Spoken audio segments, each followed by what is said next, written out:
trabaho madali. Wala kang karapatang maliitin yung trabaho ng iba. Yung iba sasabihin, gwardiya lang naman yan, rider lang naman yan, construction worker lang naman yan, gasoline boy lang naman yan, fast food crew worker lang naman yan. Pucha, nagkaroon lang tayo ng maganda-gandang klase ng trabaho. Akala na natin kung sino na tayong entitled sa mundong to. Minamaliit natin yung mga taong mas mabababa yung sa atin.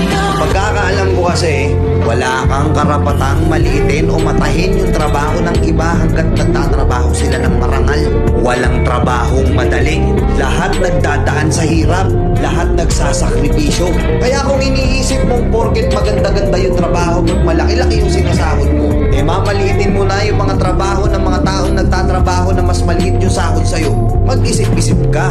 Baka bawiin sa'yo yan. Baka biglang bumaliktad yung mundo at sila naman yung kumakas. Kahit anong trabaho mo, magpakumbaba ka pa rin. Bilog ang mundo, hindi palagi nasa taas ka. Kaya hanggat maaari sa lahat ng oras, magpakumbaba ka. Diba?